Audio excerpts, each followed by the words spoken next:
This week, we are going to be talking about the decolonization process in India.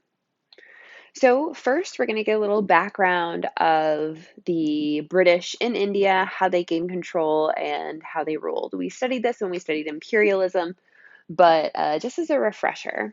So, prior to 1857, most of the quote unquote British control in India was exerted by the British East India Company.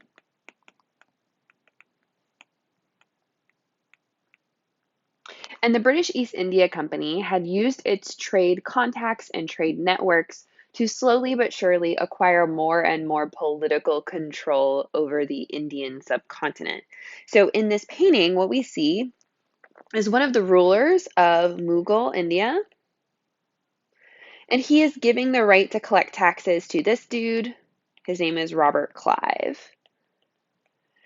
So, by gaining the ability to collect taxes over Shah Alam, this guy, his province, this is really representative of how the British East India Company kind of wormed its way into the politics of India.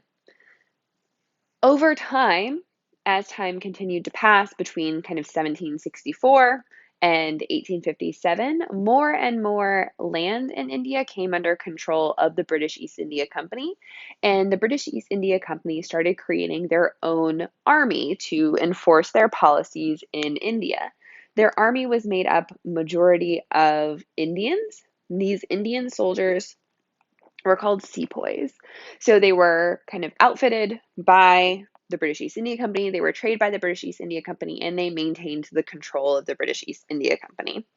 In 1857, a new cartridge is proposed. The cartridge is for their muskets. It is greased in animal fat, and this sparks a rebellion.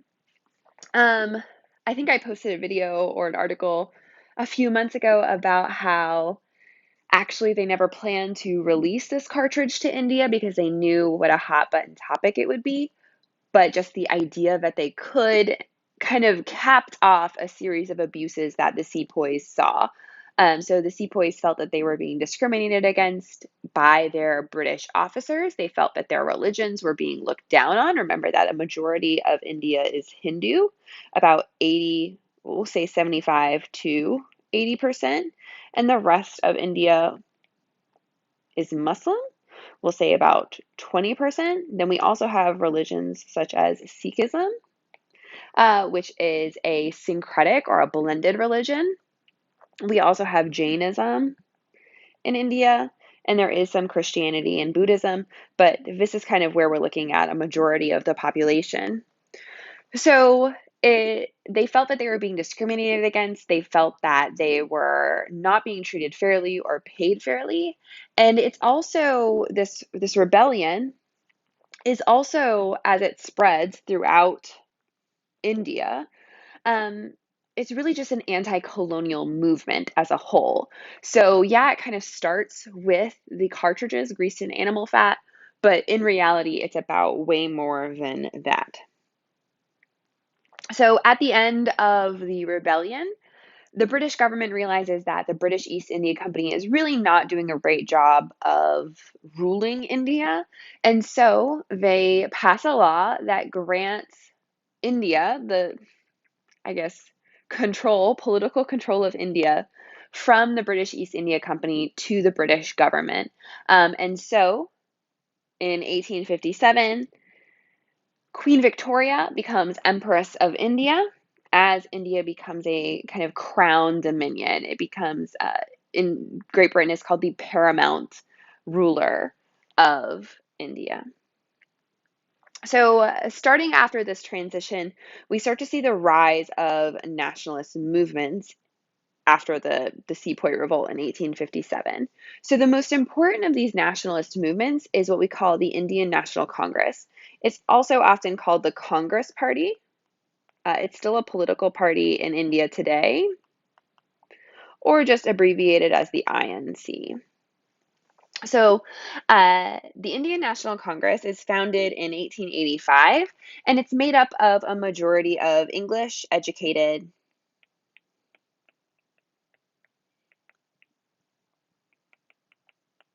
Hindu elites.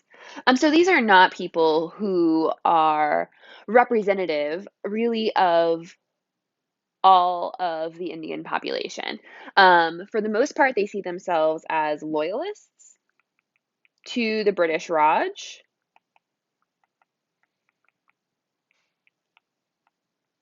And the Raj is what we call the government of India in, well, the British government in India. And then what they really wanted was a more active role for these elite Indians in governing India. So they wanted to remain part of the British Empire. They just wanted to kind of have their status acknowledged and use that status to kind of represent actual Indian needs. So the founders of this group, let me see if I can delete this. Um, I definitely wish that it was easier to work with. Are kind of two guys come to represent the Indian National Congress in its beginning stages. Another individual will come to represent it later. But the two that I want to talk about are Dadabai. There's an I there. I promise. Niroji. And he kind of becomes the leader of this moderate group of Indian National Congress members. He also, he's definitely a British loyalist. He becomes the first Indian member of the British House of Commons. And our friend here, let's go Kali. Right, so they kind of become representatives of this moderate branch of elite Hindu Indians who want to have a more active role in the governing of a completely British India. There is also a radical branch, a branch that wants the immediate, violent, if necessary, overthrow of British rule. And it's this guy, and his name is Bal Gangadhar Tilak. Right, so he represents the radicals, and then the other two come to represent the moderate faction of uh, of the Indian National Congress, right? The moderate faction wants reform within the British framework, and then the radicals want civil agitation and direct revolution. So during the end of the 1800s and the beginning of the 1900s, this idea that the Indian National Congress represents all Indians starts to really come to be criticized. So the fact that the majority of the leadership within the Indian National Congress is elite Hindus calls a few things into question. First, what about those who are not elite? Second, what about those who are not Hindu? Remember, I said that 20% of India's population is Muslim. So we start to see the development of another group to secure what they see as the interest of Muslims in India. And that is called the All India Muslim League. It's founded in 1906. And the man who is credited with being its founder, his name is Muhammad Ali Jinnah. And here he is. He's originally part of the All Indian Muslim League, and he breaks apart from the All India Muslim League because he feels that the interests of Indian Muslims are not being represented. So this brings us pretty much to, oh, he doesn't want independence, to World War One. So originally with the outbreak of World War One, the British are pretty convinced that there are going to be revolts in India. However, there's not. Instead, there's really this outpouring of support, and 1.3 million Indians serve either in the armed forces or as laborers during World War One. And despite this outpouring of support, there is a Huge increase in inflation. There is an increase in taxes. At the end of the war, there's a widespread flu pandemic that kills millions. And the massive disruption of trade. So there's a lot of suffering going on in India.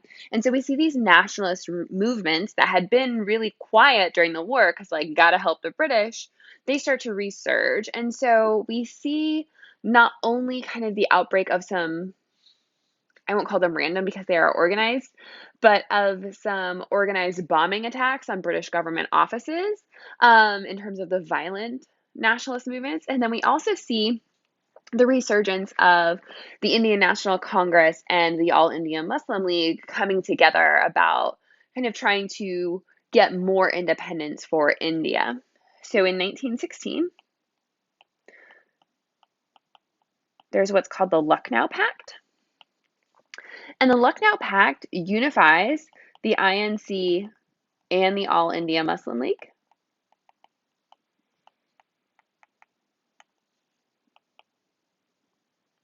In order to fight for that independence. In 1917, the British announce a big increase in Indian political inclusion.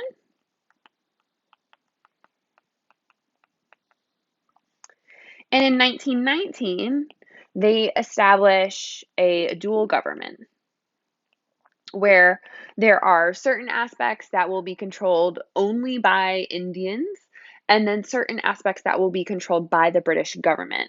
So that way they're starting this devolution, what we would call a devolution process. So they are taking pieces of the government and they're splitting it off and they're giving it to the Indians to control. However, also in 19, this is passed, the Rowlatt Acts. So the Rowlatt Acts, they are intended to stop the violent nationalist groups that I talked about just a minute ago, but they're applied kind of all throughout India rather than selectively. So the Rowlatt Acts silence the press, they detain political activists without a trial, you can be arrested without a warrant. It's really not kind of a good response to all of the efforts that the Indians had made, the majority of Indians had made during the war. And it's really capped off by this event in 1919, on April 13th, 1919, that we call the Amritsar Massacre. So there's a crowd of about 10,000 people who are gathered in the Indian city of Amritsar, and they are celebrating a Sikh festival, and they are unarmed and unsuspecting. And because he believes that they are part of these kind of unlawful political organizations, the British army brigadier general who is in Amritsar, his name is Brigadier General Dyer. He orders his troops to open fire on this crowd, and 379 people are killed, and about 1,600 are wounded. So it's this kind of capstone moment of thanks for your help, India, and we're just going to abuse you. So it's during World War I that Gandhi returns to India. Before this, he had been working in South Africa as a lawyer. And while he's working in South Africa, he is noticing the racial discrimination that's going on in South Africa. And he develops his policy, his idea called Satyagraha. Satyagraha is nonviolence. And what makes Gandhi so remarkable is that before him, the Indian National Congress and the All India Muslim League, most of these Indian nationalist movements were very removed from the majority of the Indian population. And he really seeks to try and make it something much more accessible. So he begins by initiating British anti anti-British economic boycotts. So one of them is shown here with Gandhi. He is weaving and, well, he's technically spinning his own cloth. So Indian farmers and sharecroppers were not really receiving really great wages or prices for their goods because of the exploitative relationship that they had with the British. So it was actually cheaper for Indians to buy British made cloth than Indian made cloth. Like it was cheaper to get cloth that had been shipped all the way from British factories than to buy cloth from at the market. So he kind of promotes this whole like, no, like go Indian, buy Indian, make Indian. So here he is kind of living that and making his own cloth. Above this, he asked Indians to withdraw from all British aspects of life in India, to leave the schools, to leave the law courts, to resign from their government employment, to refuse to pay their taxes, to forsake British titles and honors. Um, and through his policies, he's able to convince the Indian National Congress, of which he's become a very prominent member, that their only goal is complete independence, which they call Swaraj. Um, and the Indian National Congress, rather than being an elite movement, starts to become a mass movement.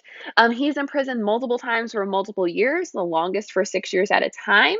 And when he gets out in 1928, the Indian National Congress writes a constitution for India. They want to remain within the umbrella of the British Empire, but become a dominion, a self-governing dominion, like South Africa. And they want to do this by the end of 1929. They threaten the British that if this doesn't happen, that there will be mass strikes and civil disobedience.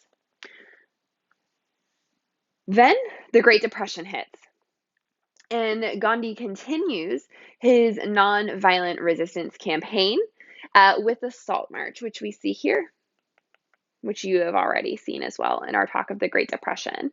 What they're doing is they are marching 240 miles to protest a British salt tax. So taxing salt is kind of crazy because salt is completely and utterly necessary to life.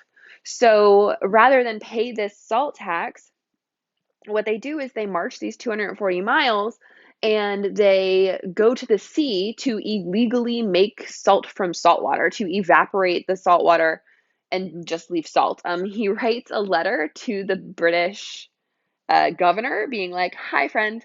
So this is what I'm going to do, and here's why I'm going to do it, and sorry, not sorry. So that's an example of how the civil disobedience continues until 1935, right? So this takes place in 1930. Till in 1935, we'll just do it here. 1935, the British government passes the Government of India Act, which starts to release more of the control of India from the British to the Indians. But by this point, the rift between the Indian National Congress and the All India Muslim League is getting very serious. However, World War II is going to kind of put a pause on that. So, India during World War II. India during World War II, the Viceroy of India, the British governor of India, he declares India in the war for the Allies without consulting any of the provincial governments. He does this in 1939. He doesn't, so like, you know how I talked about the Government of India Act and how even more control had been given to the Indians? Well, this was in complete violation of that. So the entire leadership, actually, not even the entire leadership, the entire Indian National Congress resigns. So they're like, nope, and we're out in protest. And the British start to get very worried that massive civil disobedience is going to occur and is really going to hurt the war effort. But from 1939 to 1942, it doesn't. Instead, what Gandhi says is that he would much rather be able to kind of pridefully and honorably negotiate with the British rather than with this like damaged and destroyed and maybe even overtaken by the Nazis British. So he's like, no, like, let's go ahead, do what we got to do, and continue to help. And for example, the British Indian Army is one of the biggest British volunteer forces during the war. So the Indians, again, rising to the challenge. However, Gandhi and Churchill do not get along at all. They have a very antagonistic relationship, right? Churchill is an imperialist. He has 0% interest in actually granting India independence. So, because of this and because of the way that India is treated throughout the war, in 1942, in 1942, Gandhi has a change of heart and he creates what's called the Quit India campaign. As in, he wants the British to quit India. And it's a kind of nationwide boycott. What he wants to do is cause the British to come to the negotiating table by really hurting the war effort. At the time, the British Army was greatly dependent on Indian grain for the war, and so he's really hoping to make them come to the negotiating table. Instead, he and a bunch of the other Indian National Congress leadership, seen here, are put into basically house arrest. And over 100,000 other arrests are made of people who are being civilly disobedient and boycotting the British war effort. To top this off, in 1943, there is a huge famine in India. It's estimated that between 2 and 3 million people die in India because of this famine, and this famine is directly tied to British war policies. Like they knew millions of people were going to starve in India, and they were like, meh, well, what can you do? And what can you do is you could take the grain from Australia and stop at some Indian ports and let the Indians have it, but instead they just drove right by after stealing all the Indians' grain. So, whoops. Um, that happens in 1943, and then towards the end of the war, the Royal Indian Navy goes on strike. Yes, the Bengal famine. Um, it's called the Bombay Mutiny. And so India just really starts to be more and more trouble than it is worth. And so these things coupled together convince the now new prime minister in 1945, Clement Attlee, that he really should be negotiating for India's independence because India is no longer worth having.